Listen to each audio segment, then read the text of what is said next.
চাঁচলের পর এবার কালিয়াচক, মালদায় আবারও দুঃসাহসিক ডাকাতি। ডিটেল রিপোর্ট তুলে ধরবো আপনাদের সামনে। কালিয়াচকের শাহবাজপুরে শিক্ষকের হাত পা বেঁধে ডাকাতি। শিক্ষক উজির আলীকে গান পয়েন্টে রেখে লুটপাট চালায় দুষ্কৃতীরা। 15 থেকে 20 ভরি সোনার গয়না ও 35,000 টাকা লুট হয় বলে অভিযোগ। সুব্রতোষ আমাদের প্রতিনিধির সঙ্গে কথা বলবো। সুব্রতোষ, পুলিশ এখনো পর্যন্ত কোনো ব্যবস্থা নিল না? পুলিশের এখনো তো ঘটনা তদন্ত করেছে, সেই এলাকায় মানে বাড়ি ঘুরে দেখছে এই মুহূর্তে এবং তাদের সাথে কথাও বলছে, কিন্তু এখনো পর্যন্ত এমন কোনো সূত্র স্পষ্ট হয়নি যা থেকে বোঝা যাচ্ছে যে ডাকাতরা ঠিক কোন জায়গাতে এসেছে। যদিও শাহবাজপুর এলাকাটা যে জায়গায় রয়েছে তার খুব কাছেই রয়েছে বাংলাদেশ বর্ডার, ভারত বাংলাদেশ সীমান্ত, ফলে সমস্ত কিছুই মানে বিষয়টা খতিয়ে দেখতে হচ্ছে। তবে এর পাশাপাশি তোমাকে বলি যে কালিয়াচক এবং তার আশেপাশে যে এলাকা, সেই মানে সেখানে কিন্তু দুষ্কৃতীরা মানে আর কি ওদের ঘাঁটি সেই সমস্ত জায়গা, সেই আশেপাশের গ্রামগুলো, ফলে এই ডাকাতিটা, এই ধরনের ডাকাতি সচরাচর দেখা যায়নি এর আগে।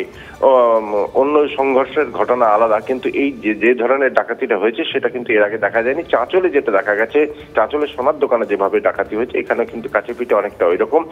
তারা গুলি চালায়নি, কিন্তু একেবারে গান পয়েন্টে রেখে তাদেরকে হাত পা বেঁধে রাখা হয় এবং তাদের সামনেই একেবারে তাণ্ডব চালানো হয়।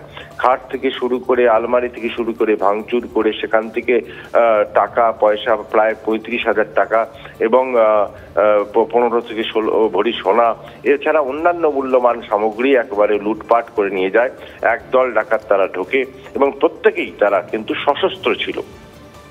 বেশ নজর থাকবে আমাদের। সুব্রতোষ, অনেক ধন্যবাদ। বিচারপতি অভিজিৎ গঙ্গোপাধ্যায় এবং বিচারপতি অমৃতা সিনহার মন্তব্যের বিরোধিতা করে সুপ্রিম কোর্টে অভিষেক বন্দ্যোপাধ্যায়। কোর্ট এবং কোর্টের বাইরে করা মন্তব্য যেন তদন্তে কোনো রকম ছাপ না ফেলে, এই মর্মেই সুপ্রিম কোর্টে আবেদন জানিয়েছেন অভিষেক বন্দ্যোপাধ্যায়। তিনি অভিযোগ জানিয়েছেন বিচারপতি গাঙ্গুলির মন্তব্য রাজনৈতিক উদ্দেশ্যে প্রণোদিত। এ বিষয়ে হাইকোর্টের প্রধান বিচারপতি পদক্ষেপ করুন আর্জি অভিষেক বন্দ্যোপাধ্যায়। অভিষেকের বিচারাধীন বাকি মামলার শুনানিতে পৃথক বেঞ্চ গঠনের আর্জি জানিয়েছেন। আবেদন ওই বেঞ্চ যেন 2 বিচারপতির মন্তব্যে প্রভাবিত না হয়। 2 বিচারপতি যেন বিরূপ মন্তব্য থেকে বিরত থাকেন। আর্জি অভিষেকের, নিশ্চিত করতে হাইকোর্টের প্রধান বিচারপতির হস্তক্ষেপ আর্জি।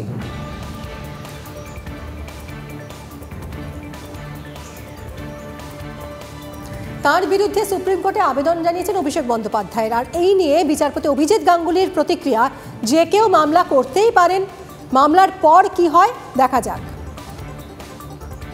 বিচারপতিদের নামে মামলা হতে পারে না এমন নয়, যদি সেই বিচারপতি সেরকম সত্যিই কোনো অপরাধ করে থাকেন তাহলে তার বিরুদ্ধে সেই মামলা হতে পারে, কিন্তু বিচারপতি একটা ইমিউনিটি একটা তার থাকে কনস্টিটিউশনাল, সেই ধরনের মামলা হতে পারে না, কিন্তু অন্য ধরনের মামলা হতে পারে। মামলা যে কেউ ফাইল করতে পারে, যে কোনো প্রেয়ার করতে পারে, এমনকি বলতে পারে চাঁদ আমাকে পেড়ে দাও, এটাও বলতে পারে।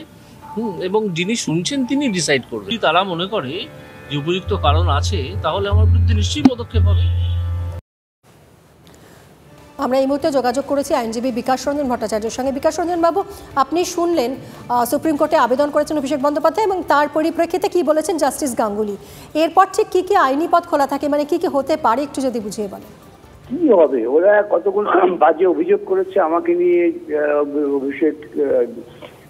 অভিজিৎ গাঙ্গুলিকে নিয়ে, অমিতা সিনহাকে নিয়ে। এতে হতাশগ্রস্ত পয়সাওয়ালা রাজনীতিবিদদের এটাই পরিণতি হয়।